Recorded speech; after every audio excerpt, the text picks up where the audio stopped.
जैन साथियों, कैसे हो आप सब? आयु के बच्चे हो गए और पढ़ाई भी बहुत अच्छे से चल रही आप सबकी। तो उत्तर प्रदेश के अंदर एसआई भर्ती को लेके आप सबके बहुत ज़्यादा कमेंट्स आया करते थे कि भाई भर्ती कब आएगी। अब जब भर्ती आ गई तो उसके बाद आप लोगों की तैयारी से रिलेटेड क्वेश्चन आने लगे। तैयारी भी हो गई आप लोगों का। फिर हुआ कि एग्ज़ाम कब होगा, क्योंकि इसमें भी टाला दे रही थी सरकार, कभी ये मंथ कभी वो मंथ। और फाइनली क्या हुआ था कि फिक्स कर दिया गया था कि मार्च महीने में आप लोगों के एग्ज़ाम होंगे। मार्च महीने में एग्ज़ाम हो गए, तब भी आप लोग परेशान थे। परेशान होने के बाद और उसके बाद आप लोगों का ये हुआ कि मतलब क्या है कि किस तरह का आप लोगों का एग्ज़ाम हो, किस तरह किस लेवल तक का इसमें क्या है क्वेश्चन पूछे जाएँ। और तैयारी करने वाला भी स्टूडेंट्स था जो कि डाउट पे चल रहा था। और उसके बाद इसमें क्या है कि कुछ दिन पहले हम लोगों को क्या है एक मैसेज आते हैं और एक तरह से एग्ज़ाम सिटी के वगैरह हम लोगों को जानना शुरू हो जाता है। और सारी चीज़ें ये भी पता होना चल जाती हैं कि भाई हमारा जो एग्ज़ाम होगा वो 14 तारीख से स्टार्ट होने वाला है, 14 तारीख से शुरू होने वाला है। 14 तारीख की 2 शिफ्ट होंगी और 15 तारीख की 2 शिफ्ट होंगी। समझा जाए कि 4 शिफ्टों में आप सबका एग्ज़ाम हुआ है और 2 डेज़ आप लोगों के एग्ज़ाम चला उत्तर प्रदेश एसआई का। अब इसमें क्या है, आप लोग एग्ज़ाम भी दे के आ गए, खुशी भी है और आप लोग नाखुश भी हो। रीज़न पता है क्या है? एक तो आप लोगों का है ये लेवल ऐसा पूछा कि शायद बहुत सारे स्टूडेंट्स के ज़ुबान से एक ही बात थी कि भाई ये एसआई लेवल का क्वेश्चन नहीं है, यहाँ पर एसआई लेवल का नहीं पूछा गया है। बट बहुत ज़्यादा स्टूडेंट्स का यही सारा बहुत ज़्यादा ये था कि भाई अब तो बहुत सारे स्टूडेंट्स सेलेक्टेड अपने आप को समझ रहे हैं। लेकिन उन्हीं के बीच में आप लोगों में से बहुत सारे भाई बहन थे जिनको ये डाउट है, भाई मैंने इतने क्वेश्चन किए हैं लेकिन क्या सच में मेरा सिलेक्शन होगा, क्या सच में रिजल्ट में नेम आएगा कि नहीं आएगा। अभी भी आप लोगों के दिमाग में डाउट है। मतलब सब कुछ हो गया, आपका एग्ज़ाम भी हो गया, आपको ये भी चीज़ें पता है कि भाई किस तरह किस लेवल तक के यहाँ पर क्वेश्चन पूछे गए, किस सब्जेक्ट में कितना लेवल था और किस तरह से वहाँ पर क्वेश्चन रखे हुए थे, कैसे मैंने सॉल्व किया। कितने क्वेश्चन करने के बाद भी आप हर एक चैनल पे जाके वो कमेंट्स करते हो जो कमेंट्स शायद आप लोगों के को शायद मेरे उस हिसाब से ना आप लोगों का कोई क्लियर नहीं कर पा रहा है।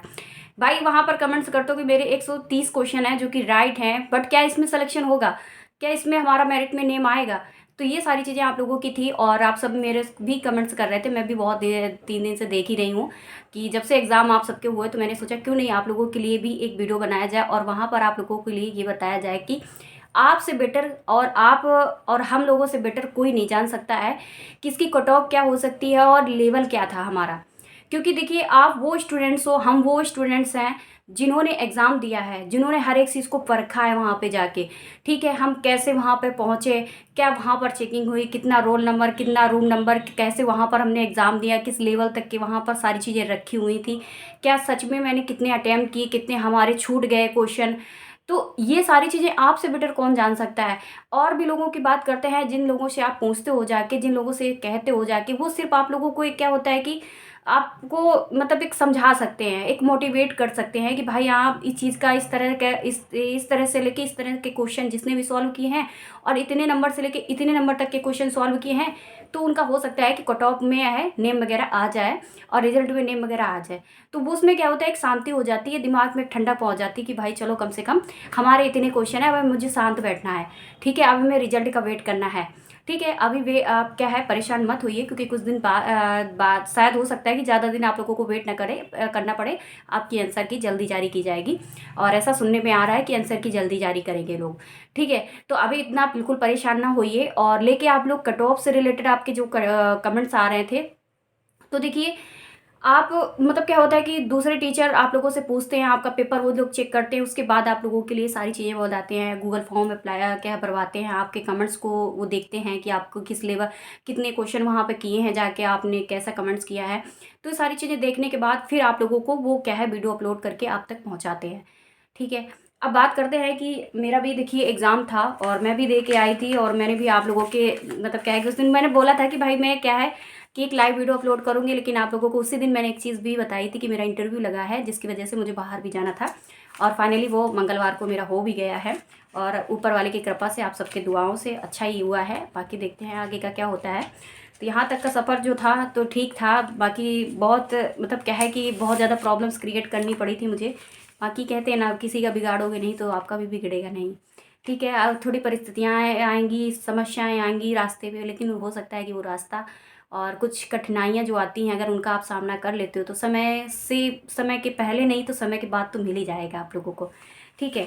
तो ये सारा कुछ था, ये मेरा पेपर था, ये मेरा नेम है जो कि यहाँ पर लिखा हुआ है। मेरा नेम आप सबको पता है, ये पेपर है। और मैंने बहुत ज़्यादा छीछलादा करी थी क्योंकि मैथ वगैरह में, तो मैथ रीजनिंग में बहुत ज़्यादा मैंने कटिंग करती रहती थी। और ये मेरा क्या है, मैंने आज इसको मतलब क्या है आज ओपन किया हुआ था सिर्फ आप सबको बताने के लिए।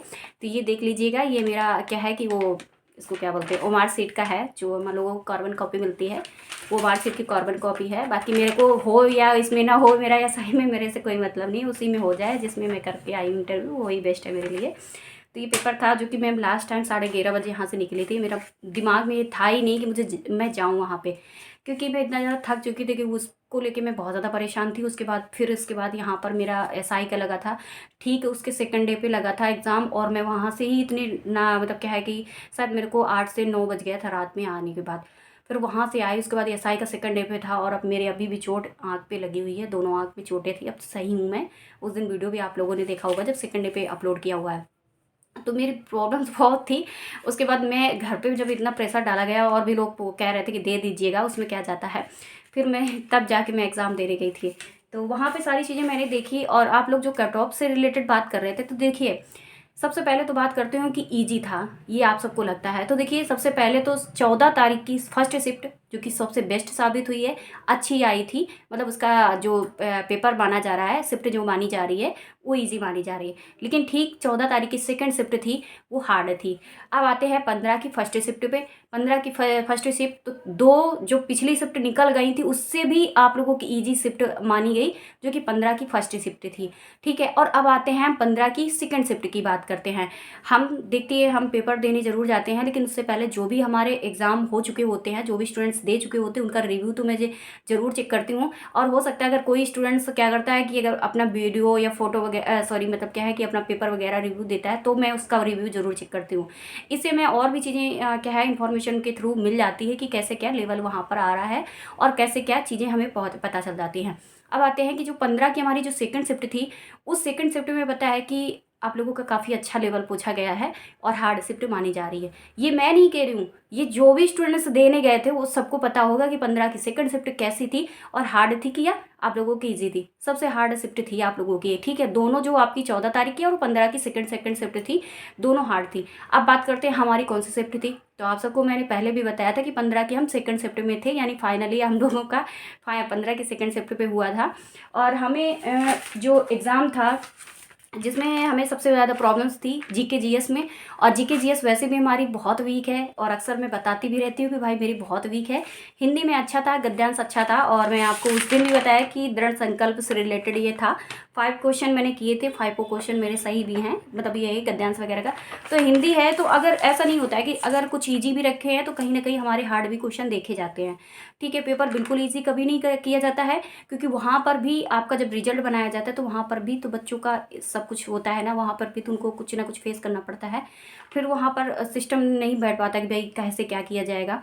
तो एकदम इजी नहीं होगा आपका पेपर, बिल्कुल इजी हो ही नहीं सकता। अगर आपका मैथ है तो मैथ में अगर 10 क्वेश्चन ईजी हैं तो कहीं ना कहीं आपके हार्ड भी क्वेश्चन वहाँ पर मिक्सअप मिलते हैं। ठीक है। तो ऐसे ही होता है। तो ये हमारा जो रीजनिंग था, उसके बाद हमारी जो सेकंड उस पर दिया हुआ था हिंदी के बाद हमारा जीके जीएस था। और जीके जीएस के बाद हमारी मैथ थी, जो कि मैथ में अच्छा था और मेरे को पसंद थी मैथ। और मैं मैथ में वाकई अच्छा स्कोर करके आई थी। मैं उस दिन भी बताया था, मेरे मन की मैथ मिल गई थी। हम मतलब क्या है बैंकर वाले स्टूडेंट हैं, मतलब बैंक वगैरह की तैयारी करने वाले स्टूडेंट थे, तो मुझे बहुत अच्छी लगी। और ये हमारी जो डीआई थी, जो कि शायद मुझे ये लग रहा होगा 15 वाले, अगर कोई भी स्टूडेंट्स यहाँ पर देख रहा होगा तो कोई झूठ मत बोलना। ये बताना कि आप लोगों का ये जो पूछे गए थे ना, उसकी तालिका वगैरह, अंक तालिका जो हमारी पूछी जाती है, ये आपको दिखाई देती हूँ मैं। ये मेरे कटे वो क्या है पेन के वो पड़े होंगे। तो ये था कि मतलब बस आप लोगों को से एक ये क्वेश्चन पूछा गया था, सिंपल है। छोटा बच्चा अगर होगा वो, उसने भी अगर एक बार पढ़ा होगा तो वो भी ऐसे करेगा, ये लीजिएगा आंसर। ऐसे मतलब था। मैं ये नहीं कह रही हूँ कि भाई मेरा हो जाएगा, या आपको मैं नहीं कह रही हूँ कि मतलब क्या है, आप तो अपना लेवल जानते होंगे, मैं अपना ही जानती हूँ। इसमें पूछा गया था कि भौतिक में 5 जो सभी 5 छात्रों द्वारा प्राप्त औसत अंक। सिंपल है कि नहीं है क्वेश्चन, इसने सिंपल पूछा है कि नहीं, इसमें कोई भी इसने घुमाया नहीं था और डायरेक्ट इसने पूछा था। हमारा जो भौतिक के जो स्टूडेंट्स थे, जिसमें करुण, भव्या, विनी, राज और मरधान, तीन को पांचों को क्या करना था, भौतिक में जोड़ के और 5 से भाग कर देगा। अब यह सब आप सबने पढ़ा होगा। तो ये डायरेक्टली कोई कोई क्वेश्चन ऐसे इसने पूछ रखा था। और उसके बाद ये आप लोगों का जो सेकंड आता है तो ये भी आप लोगों का कोई हार्ड नहीं था। इसके नीचे वाला भी क्वेश्चन ये भी ईजी था। और इसके बाद आप लोगों को मैं बता देती हूँ, ये हमारे क्वेश्चन बहुत ज़्यादा ये थे, ये वाले हमारे क्वेश्चन अच्छे खासे आरेख वाले पूछे गए थे। और आरेख वाले वैसे भी बहुत अच्छे ध्यान से पढ़े होंगे, मैथ में हो या तो आप लोगों का वहाँ पर हो रीजनिंग में। तो रीजनिंग वाला जो जिसकी भी पकड़ अच्छी होगी वो भी है। अब ये जितनी लाइन थी ये आपको पेन के निशान सारे बने होंगे, मैंने पेन से सॉल्व कर रही थी। तो ये जितने यहाँ से लेके यहाँ तक थे ऐसे थे कि जैसा लग रहा था कि मतलब कि मैं 10th क्लास की मतलब मैथ सॉल्व कर रही हूँ। ये ऐसे यहाँ पर क्वेश्चन थे, ऐसे इस जगह से मुझे मिले थे। और इधर ये अंकित मूल वाला तो था, ये अंकित मूल का जो क्वेश्चन पूछा गया था ये भी बिल्कुल इसने डायरेक्टली पूछा था, थोड़ा सा बस समझने वाला था। लेकिन बस क्या था कि अगर आप समझते हो, ये जो हमारा था कि राम ने एक पुराना स्कूटर 45,000 में खरीदता है, आपको सुनिएगा, और उसे बेचने से पहले उसकी मरम्मत पर 7500 रुपये खर्च किए। यानी उसने 45,000 की कोई चीज़ खरीदी और फिर उसने क्या है 7500 रुपये क्या किया, खर्च किया रिपेयरिंग के लिए, यानी मरम्मत दिया है। तो इसको क्या करना पड़ेगा, हमें जोड़ना पड़ेगा दोनों को। जोड़ने के बाद फिर वो बोलता है कि यदि वह स्कूटर 58,000 रुपये में बेचता है तो उसका लाभ प्रतिशत क्या होगा। कितना सिंपल है, लाभ प्रतिशत उसने पूछा है, आपको उस दोनों को ऐड कर दीजिएगा और इसके बाद बेचने का है कि उसको माइनस कर दीजिएगा, उसके बाद लाभ प्रतिशत आप लोग निकाल लीजिएगा। इतना मतलब था कि आप अच्छे से कर सकते थे, अगर जिसकी मैथ में ठीक ठाक मतलब क्या था अच्छा मतलब स्कोर कर पाने वाले थे वो अपना निकाल ले जाएंगे, उनको कोई दिक्कत नहीं हुई। सिर पैर वाला भी क्वेश्चन यहाँ पर फंस गया था। सिर पैर वाला तो इतना छोटा सा क्वेश्चन पूछा था कि एक चिड़िया घर के रखवाली ने एक पिंजरे में उसमें जिसमें शुतुरमुर्ग के और जिब्राब थे, 80 सिर और 240 पैर वगैरह थे। ये तो बहुत पहले भी आपने पढ़ते आ रहे हो, ये भी आप लोगों से पूछा गया था। तो यहाँ पर एक क्रमिक छूट वाले जो थे, एक घड़ी का अंकित मूल्य 3995 है, दुकानदार ने 20% 25% की क्रमिक छूट दी, ये भी आप सबने बहुत पहले भी पढ़ा होगा, अब तक भी पढ़े होंगे। ये ऐसे क्वेश्चन मेरे को यहाँ पर मतलब मैं आपको ये चीज़ समझाने की कोशिश कर रही हूँ कि मतलब क्या है कि इतना डिफिकल्ट नहीं था, मैथ नहीं इतनी डिफिकल्ट थी भाई। मेरे को मैं आपको बता दूँ कि अगर मेरी जीके जीएस की बात करते तो भाई बिल्कुल लेवल मेरा ख़राब गया है, इतना ख़राब कि ना तो मैं उसको पढ़ती थी और ना मैं पहले उसकी कोई तैयारी करती हूँ ज़्यादा। मैं इसको पढ़ती नहीं, करंट वरेंट चाहे मॉर्निंग में पढ़ भी लिया, नहीं तो मैं नहीं पढ़ती भाई देखो। तो उसका तो लेवल मेरा गया। और रीजनिंग और मैथ और हिंदी ठीक गई है, सबसे अच्छी मेरी मैथ गई है। और रीजनिंग के जो थे स्टार्टिंग वाले वो भी मेरे ठीक गए हैं, क्योंकि वो सिंपल थे। मैंने सबसे पहले वो क्वेश्चन छांटती हूँ जब पेपर करने जाती हूँ। तो मैं इस बार टारगेट बढ़ा के गई थी कि अगर मैं जल्दबाजी में गई तो थी, लेकिन मैंने ये सोचा था जितने भी करूँगी मैंने पहले उन लोगों करूँगी क्वेश्चन को जो लगेगा कि मैं ये टाइम वेस्ट नहीं करेंगे, इनसे डायरेक्टली हम सॉल्व कर सकते हैं। तो ऐसे क्वेश्चनों को मैंने पहले टारगेट किया हुआ था। तो सबसे पहले मैं रीजनिंग में जब देखा था जो लास्ट पे जाके, तो पहले छोटे छोटे वाले जितने थे जो हमारे डायरेक्ट सॉल्व हो रहे थे उनको पहले देखा था। और कुछ ऐसे भी क्वेश्चन हमारे होते हैं मतलब एग्जाम पे, जहाँ पर हम लोग वो चीज़ देखते हैं कि क्या होता है कि कोई कोई हमारे ऑप्शन नीचे दिए होते हैं क्वेश्चन के ऑप्शन, तो उन ऑप्शनों से भी सॉल्व होते हैं, ऐसे भी क्वेश्चन हमारे पेपर में आते हैं। तो वो चीज़ें थी आप लोगों की वहाँ पर देखी गई हैं। तो ये सारे आप लोगों का है कि लेवल था, मतलब हार्ड तो था ही है। अब वो चीज़ें हम क्या कहें, अगर मैं कोई चीज़ ये बोलूँगी कि नहीं हाँ बहुत ही ज़्यादा हार्ड था मेरा शिफ्ट, तो आप यही कहोगे दीदी आपने उस शिफ्ट में दिया तो आप यही कह रही हो कि हार्ड था हार्ड था। तो भाई आप ही बता दीजिएगा कि आपका लेवल और आपके शिफ्टों का लेवल कैसा रहा है, आपने कितने क्वेश्चन किए हैं। और ये जो कट ऑफ से रिलेटेड आपके जो कमेंट्स आ रहे हैं हर एक चैनल पे, तो मैं आप लोगों को बता देती हूँ कि जो कट ऑफ वगैरह है मेरा जहाँ अनुमानित है, तो मैं आपको बता दूँ कि जो स्टूडेंट्स हैं वो बहुत कम स्टूडेंट्स ने एग्ज़ाम दिया है। जैसा कि 15 लाख प्लस स्टूडेंट्स थे और वहाँ पर स्टूडेंट्स ने 10,77,403 स्टूडेंट्स ने एग्ज़ाम दिया है। और उसके बाद जो आप लोगों की है 137 के समथिंग आप लोगों को पर सीट के हिसाब से आप लोगों को मुकाबला करना पड़ेगा, ठीक है, कंपटीशन रहेगा आप लोगों का।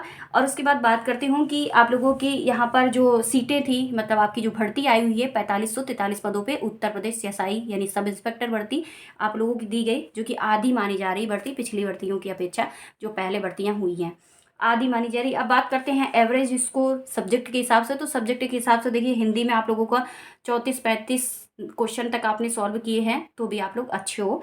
उसके बाद अगर हिंदी के जीएस की बात करते हैं हम सभी शिफ्टों को मिला के, तो भी आप लोगों को 26 से 28 29 तक आपको जीएस में अगर किए हो तो भी अच्छे हो, सेफ हो, ठीक है। उसके बाद मैथ की बात करते हैं तो 30 32 35 तक 36 तक आपने अगर किया है स्कोर तो भी अच्छा ही है, क्योंकि कुछ शिफ्ट में हार्ड है कुछ शिफ्ट में नॉर्मल है। तो इस प्रकार से मैं आप लोगों को डाउन से लेके हाईएस्ट तक बात कर रही हूँ, ठीक है। अब बात करते हैं रीजनिंग की। तो रीजनिंग में तो भाई 35 36 37 38 तक भी कोई कोई स्टूडेंट्स कमेंट्स में आ रहे हैं कि भाई ये दीदी मेरा इतना लेवल तक गया है रीजनिंग में। अब आप लोगों को पता होगा कि आपका लेवल कितना गया है।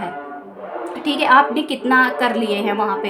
अब बात करते हैं कि आप लोगों की जो है कि कितने गुना स्टूडेंट्स को, 1 मिनट, तो इसमें अब आता है कि कितने गुना स्टूडेंट्स को बुलाएंगे। तो ये चीज़ें तो अभी हम कंफर्म नहीं कर सकते, क्योंकि वो तो भाई उन पे डिपेंड्स है कि कितने गुना हो सकता है, कि 3 गुना बुलाएंगे कि 4 गुना बुलाएंगे। ये स्टूडेंट्स वो पहले उनके थ्रू अभी वो चीज़ें वहाँ पे हो सकती हैं कि भाई कितने गुना स्टूडेंट्स को बुलाते हैं फिजिकल के लिए। ठीक है, तो अब आता है कि ये मैंने शिफ्ट वगैरह बता दी है। अगर मेल हो, अब आप लोग जनरल से आते हो, जनरल कैटेगरी से आपने 125 प्लस किया है, 26 प्लस किया है, तो भी आप लोग से मतलब क्या है कि अपने को ये समझ लीजिएगा कि बिल्कुल थाम लीजिएगा, अपने कलेजे पर ठंडक रखिएगा, आप परेशान ना होइएगा। क्योंकि देखिए आप ये सोच रहे होगे कि भाई इतने क्वेश्चन पे हमारा सिलेक्शन, हमने तो बहुत 30 तक किए हैं, 130 तक किए हैं, 135 तक किए हैं। तो देखिए एक चीज़ ये है, और एक चीज़ ये भी है कि भाई बहुत सारे स्टूडेंट्स की एक कमेंट्स हैं कि क्या है कि ईजी आया था। देखिए ईजी आया था, लेकिन आपने 160 क्वेश्चनों में किए कितने सॉल्व हैं, यानी 160 क्वेश्चन के आप लोगों के थे, तो कोई कोई स्टूडेंट ऐसा है कि 100 भी क्वेश्चन सॉल्व कर पाया और बाकी उसके छूट गया, टाइमिंग हो गया, क्योंकि टाइम मैनेजमेंट नहीं हो पाया उनसे। तो ये भी चीज़ें आप लोगों की थी ना। अब आप लोग एक तरफा बात कर रहे हो कि भाई यूपीएसआई का पेपर सॉल्व अच्छा आया है, इजी आया है, ये वो सारी चीज़ें बोल रहे हो, लेकिन कोई कोई ऐसा स्टूडेंट्स वहाँ पर देखा गया, कोई कोई क्या है, आप ही लोगों के बीच में बहुत सारे हमारे भाई बहन बैठे होंगे जिनके क्वेश्चन क्या है छूट गए हैं, क्योंकि टाइम उनको नहीं मिल पाया है। 2 घंटे का जैसे आप लोगों की टाइमिंग वगैरह वहाँ पर दी जा रही थी कि भाई मतलब क्या है कि इतने घंटे आप लोगों को क्या है हर हालत में इन क्वेश्चनों को कर लेना है, अपने पेपर को सॉल्व कर लेना है। बट 160 क्वेश्चन होने की वजह से आपका टाइम मैनेजमेंट नहीं हो पाया। किसी ने मैथ में काफ़ी क्वेश्चन छोड़ दिए हैं, किसी ने रीजनिंग छोड़ दिया है, तो किसी ने जीएस छोड़ दिया है, तो किसी ने हिंदी छोड़ दी है। बहुत बहुत क्वेश्चन छोटे हैं, क्योंकि मेरे यहाँ से भी बहुत सारे गए थे ना, मैंने उनसे भी क्या है इन चीज़ों को पूछा था, तो उन्होंने बताया है इस चीज़ को कि नहीं हाँ मैंने क्वेश्चन किए हैं, लेकिन हमसे क्या है छूट गए हैं क्वेश्चन। पेपर अच्छा आया था लेकिन क्वेश्चन छूट गए हैं। तो आप वो चीज़ को कट ऑफ आप अपने आप से देख लीजिएगा कि भाई इजी आया लेकिन छूटे क्वेश्चन बेचारों के। तो ऐसा ही है। और इसके बाद ईडब्ल्यू से आते हो, 120, 121, 122 तक आप लोगों ने क्वेश्चन किए हैं, तो भी आप लोग ठीक हो। उसके बाद ओबीसी है जो कि 120 क्वेश्चन में है आप लोगों का। अगर हम 120 ही क्वेश्चन लेके चलते हैं तो अब 120 का 2.5 गुना कर दीजिएगा, तो कितना बैठता है आप लोगों का, ठीक है। उसके बाद एससी के लिए मेल है 110 क्वेश्चन तक आप लोगों का, और एसटी के लिए 105 क्वेश्चन तक। लेकिन अभी भी हम इस चीज़ को कंफर्म नहीं कर सकते, क्योंकि हम पर ये चीज़ें डिपेंड्स नहीं है। आप पर डिपेंड्स होगी कुछ दिन बाद जब आंसर की आएगी, और उसके बाद कुछ दिन बाद आप लोगों का रिजल्ट आएगा। लेकिन जब आप लोग पूछ रहे थे वो चीज़ें मैं आप लोगों को इस जरिए से बता रही हूँ कि क्वेश्चन सॉल्व ईजी होने के साथ साथ ये भी देखिएगा कि छूटे भी बहुत हैं स्टूडेंट्स, और दिए कितने स्टूडेंट्स हैं। 10 ही लाख तो हैं, 10,70,000 करके स्टूडेंट्स ने एग्ज़ाम दिया है, ठीक है। तो इस प्रकार से थी। और आप लोगों का फीमेल के लिए है तो 120 प्लस जनरल वाली है, और 113 से 14 तक एससी एसटी ओबीसी अपना का है। और उसके बाद आप लोगों का क्या है, इस 100 अगर 18 तक आप लोगों को, 19 तक आप लोगों को ओबीसी बन रहा है, या 20 तक बन रहा है, तो भी आप लोग शांत रहिएगा, आप परेशान ना होइए, कुछ दिन और इंतजार कीजिएगा। और उसके बाद आप लोगों को एसटी है जो कि एसटी 105, 106, 107 तक, 110 तक आप लोगों का है, तो भी अभी शांत रहिएगा। कुछ दिन बाद आप लोगों के आंसर की आएगी, कट ऑफ भी आएगा आप लोगों का, ठीक है। तो वहाँ से सारी चीज़ें आप लोगों की पता चल जाएंगी। मैंने इस वीडियो को इसलिए बनाया क्योंकि आप लोग इतना ज़्यादा परेशान हो रहे हैं। कुछ ऐसे आप लोगों को यहाँ पर चीज़ें मिली होंगी जो शायद आपको खुद समझनी होगी कि नहीं हाँ सच में कुछ ऐसा था इस बार, ठीक है। तो ईजी था लेकिन क्वेश्चन छूटे बहुत हैं, ठीक है। तो मिलते हैं नेक्स्ट वीडियो में, कोई और इन्फॉर्मेशन मिलती है। और आंसर की कब आने वाली है इसकी अपडेट तो भाई बहुत ज़्यादा आ रही है, कि मतलब सुनने में आ रहा है कि बहुत जल्द आप लोगों की आंसर की जारी करेंगे। तो इस पर रिलेटेड अगर कोई इन्फॉर्मेशन मिलती है तो मैं आप तक वीडियो जरूर पहुँचा दूँगी। मिलती है नेक्स्ट वीडियो पर।